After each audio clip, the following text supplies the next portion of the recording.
So this is a log rule that you learned probably maybe in Algebra 2, but definitely in pre-calc you went over it a little bit more. So logarithm distributes past times, except then it changes to plus. So notice how that time sign became a plus sign. So the log of two things multiplied is the same thing as the two logs added. Okay, so that's a rule that you've seen before. I just wanted to remind you about that. Okay, and then the log of two things divided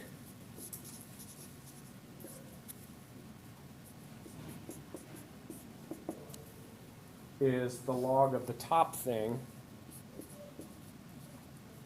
minus the log of the bottom thing. Yeah, it's back on the shelf back there.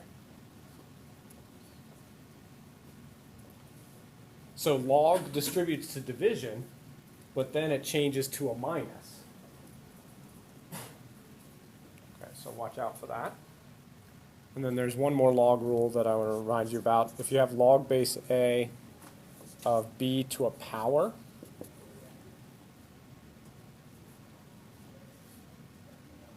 the power here can be a multiplier out front. So it's y times log base A of b.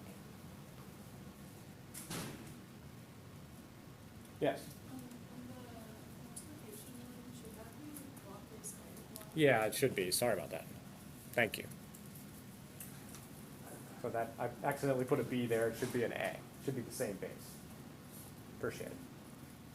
Okay, so the log of two things multiplied can be separate logs, but then it's adding. The log of two things divided can be separate logs, but then it changes to subtraction. And then this exponent here can be a multiplier in front, and you get the same number either way. Okay, so now we're just going to practice with that a little bit.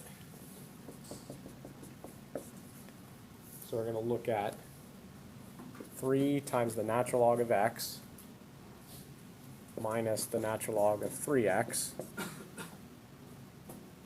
plus the natural log of 12x squared.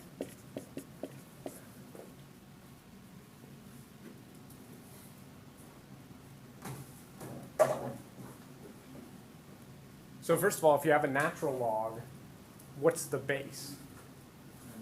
It's e. So there's a little number down here, e, that is not written.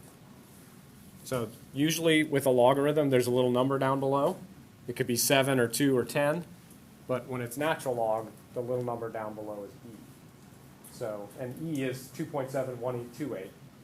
So it's kind of scary to people because this is a logarithm, which people don't like, and it also involves e, which people don't like. Okay, so that's the way a natural log works. Okay, so what we're going to do is we're going to take this 3 and put it inside. Because there's a rule that says a multiplier in front can be an exponent inside. So that's what this rule is. I'm taking the number in front and making it an exponent inside. Okay, so then I'll recopy everything else.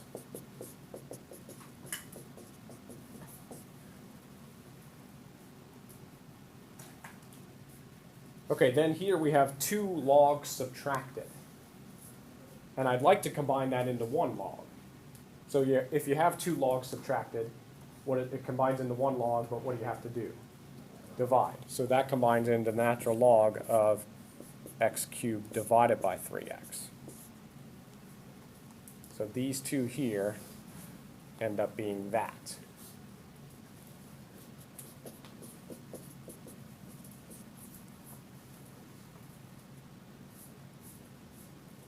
And then I have 2 logs added.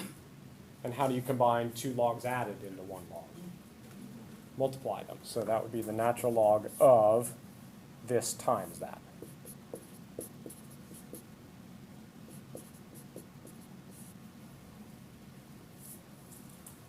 And I think there's some simplifying that could go on in there, but that's not the main purpose of this problem.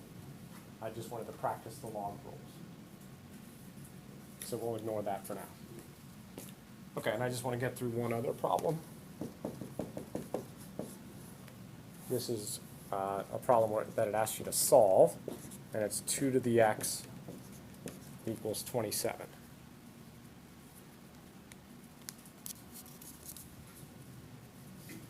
Okay, so whenever you're trying to solve a problem that has an x upstairs, what you want to do is you want to take the log of both sides. So anytime you have an x that's an exponent, take the log of both sides. And you can choose any log. You can do log base 10, log base e, log base 2, any log you want. I usually do log base e, just because e is a pretty famous number in calculus. So I just took the natural log of both sides. But like I said, I could have done log base 10. It would have been the same thing. Okay, now the reason I did that is because this now can be a multiplier in front. So that's the power of the logarithm. It allows you to take the power and multiply it in front. So then that becomes x times the natural log of 2. So the real purpose of taking the log of both sides is to turn the power into multiplication. And it's easier to deal with multiplication than it is to do with the power. And then it's easy to solve for x. You just divide this number to the other side.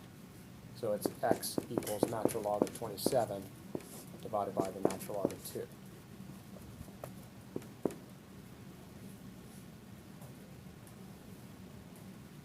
And then this side, this sometimes messes with people.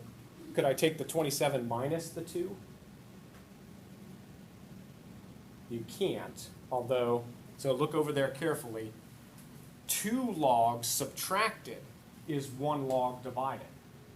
But that doesn't mean that 2 logs divided could be 1 log subtracted. So watch out for that, because sometimes people accidentally think, oh, there's that rule over there, but that doesn't apply to this. This is 2 separate logs divided instead of 2 separate logs subtracted. Everybody good? Are you sure? We still have like 10 seconds left. I could answer a question. All right. That's all I got for today.